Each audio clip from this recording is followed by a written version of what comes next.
Hai everyone, ketemu lagi di channel Area Story. Bayangkan hidup kalian seperti video games di mana terdapat checkpoint di dalamnya. Setiap kali kalian mati, secara otomatis kalian akan hidup kembali dan mulai dari checkpoint tadi. Di video kali ini aku akan membahas film yang bercerita tentang gambaran checkpoint di dunia nyata. Film ini berjudul Boss Level. Sebelum dimulai, aku ingatkan video ini berisi full spoiler dan banyak adegan kekerasan di dalamnya. Sekarang silakan klik tombol subscribe, duduk manis, dan mari kita dengarkan alur ceritanya.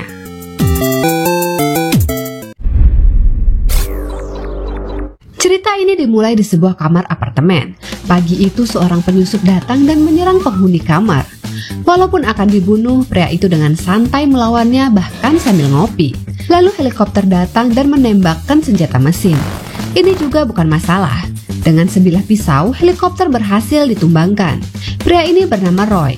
Dia pemeran utamanya. Lalu Roy melompat keluar gedung, mencuri mobil dan berusaha kabur dari kejaran dua orang wanita yang berusaha membunuhnya. Di persimpangan jalan, Roy tertabrak bus dan mati. Kalian jangan sedih dulu, Roy tidak benar-benar mati. Dia sedang terjebak dalam kondisi ruang dan waktu yang berulang atau yang disebut dengan time loop.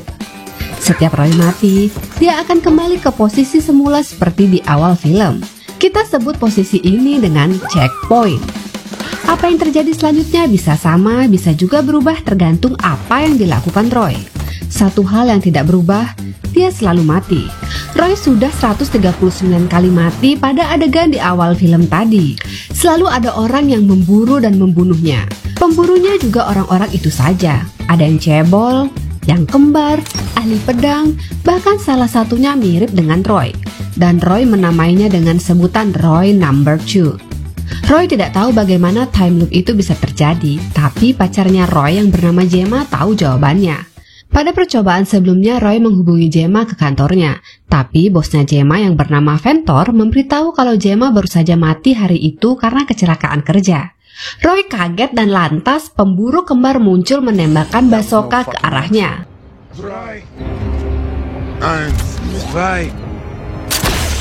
Kita lanjut ke percobaan ke-140. Roy sedang terlibat kejar-kejaran mobil. Pada suatu kondisi, Roy mendapatkan senjata pemburunya dan berhasil meledakkan mobil mereka. Lalu Roy pergi ke bar. Di sana ada temannya Jake yang seorang bartender dan Dave seorang spesialis teknologi keamanan yang doyan cerita. Roy sudah hafal apa yang akan terjadi. Pukul 11.05 akan masuk seorang atlet pedang juara dunia asal Cina yang bernama Dai Feng. Setelah itu salah satu waiters akan terpleset. Pukul 12.20 Dave akan kembali ke tempat kerja. Dan pada pukul 12.47 seperti biasa Roy akan mati diserang pemburu. Seberapapun usaha Roy menghindar, dia akan selalu mati. Dan dia tidak pernah berhasil hidup lebih dari pukul 12.47. Bagaimana time loop ini bisa terjadi? Lalu cerita flashback ke satu hari sebelum checkpoint. Hari itu Roy mendatangi Gemma di kantornya. Gemma bekerja sebagai ilmuwan di perusahaan teknologi. Mereka sudah lama tidak bertemu dan Roy datang karena Gemma menghubunginya untuk suatu pekerjaan. Saat itu Roy membawa surat lamaran kerja. Dari tempat mereka ngobrol, Ventor bisa mendengar dari dalam kantornya. Selama 5 tahun terakhir Gemma sedang melakukan riset pengembangan teknologi. Mesin besar yang ada di sana, jika digunakan dengan tidak tepat, efeknya akan membatalkan ruang dan waktu dan bisa menghancurkan planet. Walaupun hubungannya hanya mantan pacar, Roy dan Gemma memiliki seorang anak laki-laki bernama Joe. Selama ini Gemma membesarkan Joe seorang diri dan Roy sibuk dengan pekerjaannya sebagai anggota militer khusus. Di tengah obrolan, kepala security yang bernama Brad muncul. Roy bilang kalau dia datang untuk melamar pekerjaan, tapi Brad mengatakan kalau sedang tidak ada lowongan security di sana. Setelah Brad pergi, Gemma menjelaskan pada Roy bahwa pekerjaan yang ditawarkan berasal dari dia pribadi, dan itu adalah sesuatu yang amat sangat penting. Di tempat lain dari dalam kantornya, Ventor mencurigai Roy dan menganggapnya sebagai sebuah ancaman. Lantas Ventor menyuruh Brad menyewa pembunuh bayaran untuk menyingkirkan Roy. Waduh, ada apa ini? Kembali ke ruangan Gemma.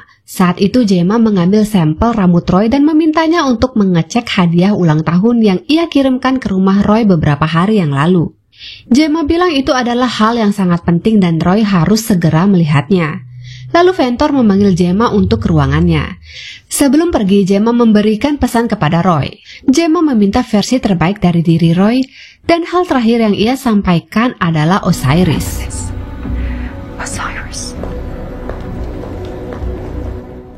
Lalu Gemma masuk ke ruangan Ventor.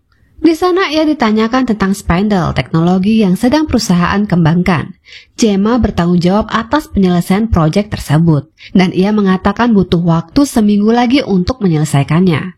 Ventor mengetahui bahwa Roy adalah ayah dari anak Gemma, dan pada kesempatan itu Ventor mengingatkan Gemma untuk segera menuntaskan proyek dan memberi peringatan agar tidak lagi mengundang orang asing masuk ke ruangan kerja.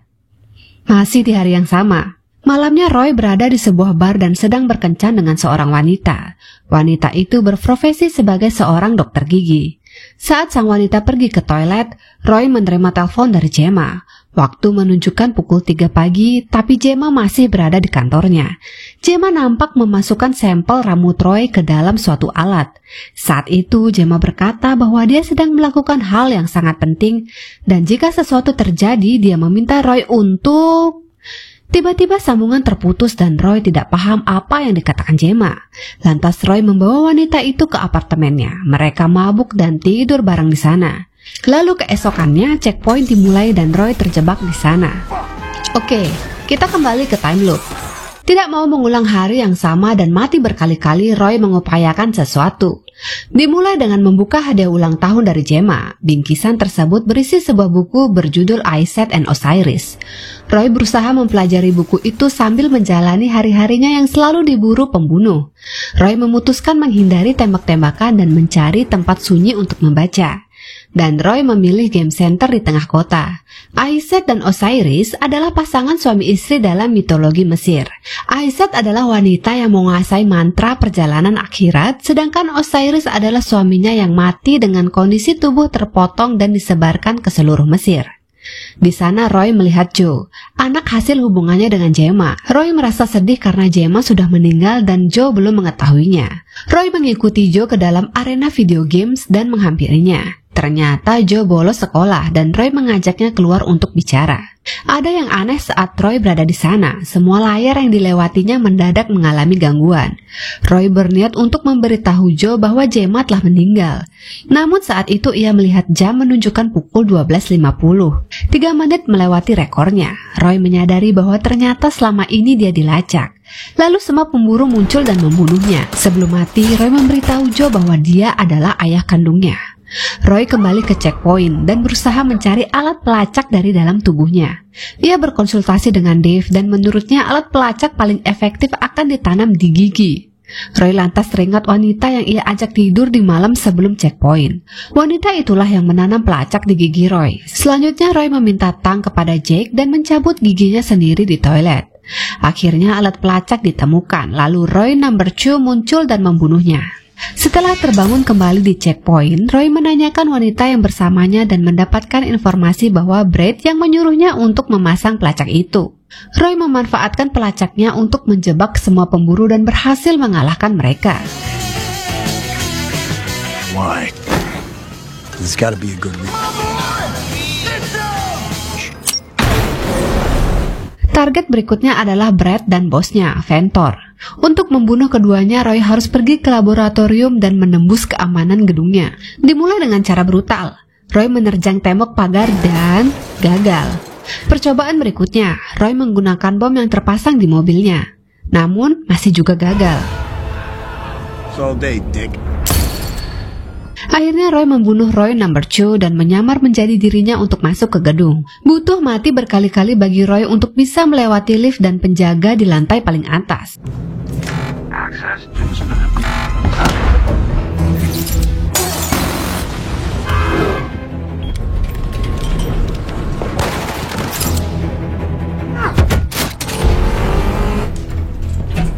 Now, never say die. Akhirnya di percobaan ke-150, Roy berhasil mengalahkan petugas dan selanjutnya berhadapan dengan pemburu dengan keahlian pedang bernama Guan Ying. Walau hanya menggunakan pedang, Roy tidak berhasil mengalahkannya dan selalu terbunuh.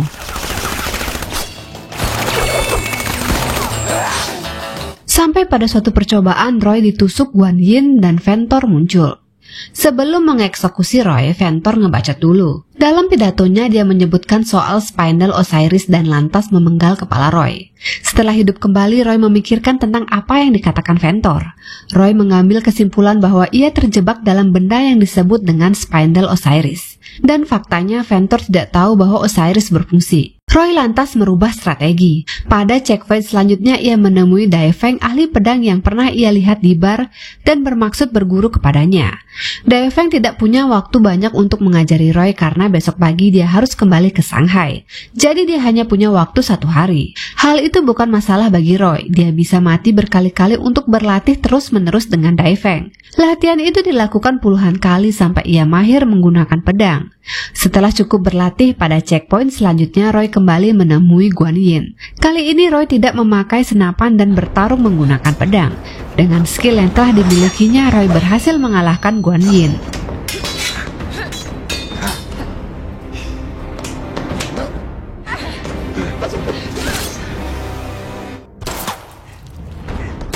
Brad muncul dan tanpa kesulitan dibuat tewas dengan pedang menancap di kepalanya. Selanjutnya Roy bertarung melawan Ventor. Tangan Ventor ditusuk dan sebelum dibunuh, Ventor menyampaikan bahwa spindle yang telah diaktifkan bisa menghancurkan bumi jika digunakan dalam waktu yang lama. Ventor juga mengatakan bahwa selain Roy, Joe juga menjadi target pembunuhan. Setelah memotong kepala Ventor, Roy mencari Joe dan terkejut melihat Joe sudah tewas. Tidak hanya itu, dari kejauhan ledakan besar spindle terjadi dan menghancurkan segalanya. Saat itu Joe terserang mentalnya. Ia putus asa dan merasa menjadi penyebab kematian Gemma dan Joe anaknya. Roy merasa sudah melakukan segalanya namun tidak bisa menghindari kematian Joe. Pada akhirnya, daripada tenggelam dalam penyesalan, Roy mencoba membuat waktu yang berkualitas dengan Joe. Di percobaan selanjutnya, Roy menghampiri Joe di arena permainan dan menemani Joe main video game. Roy merasakan kebahagiaan bisa menghabiskan waktu dengan anaknya, sesuatu yang tidak pernah ia lakukan sebelumnya. Hal itu dilakukannya puluhan kali dan selalu berakhir dengan ledakan spindle yang menewaskan mereka. Hingga pada percobaan selanjutnya, saat keduanya berbincang, Joe mengatakan bahwa tadi pagi ibunya menelpon dan memberitahu Joe untuk menghubungi Roy jika terjadi apa-apa. Roy terkejut mendengar apa yang baru saja Joe katakan. Ia tidak menyangka bahwa di pagi hari pukul 7, tepat di saat ia terbangun, Gemma masih hidup dan menelpon Joe. Lalu di percobaan selanjutnya, Roy kembali menerobos laboratorium. Ia menyerang Brad dan Ventor yang sedang berada di sana. Ternyata saat itu Gemma sudah tewas. Brad mengatakan bahwa alasan Gemma dibunuh karena Gemma baru saja mengaktifkan spindle.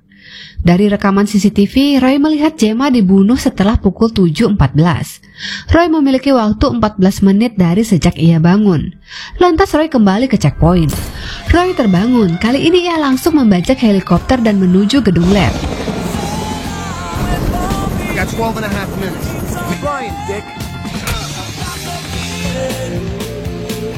Sebelum ke ruangan Gemma, Roy punya ide untuk menghabisi semua pemburu sekaligus.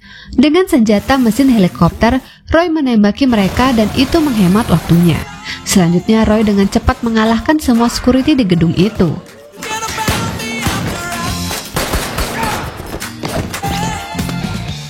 Dan tepat sebelum Gemma akan dibunuh, Roy muncul dan berhasil menyelamatkannya.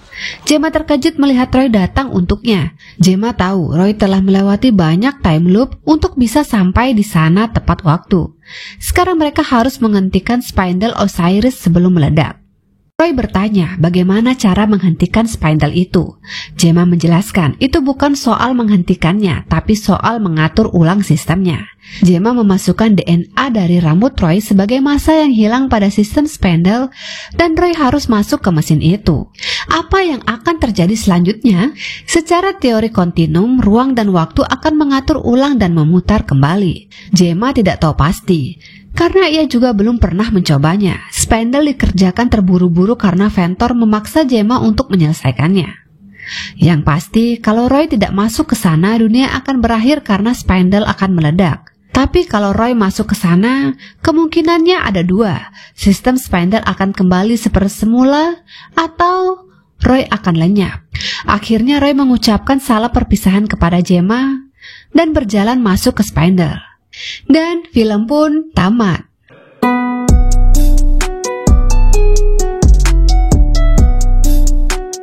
Itulah rangkuman cerita film Boss Level. Terima kasih telah menonton video ini. Silakan komen dan like jika kalian suka. Jangan lupa untuk subscribe dan sampai jumpa di video selanjutnya. Bye bye.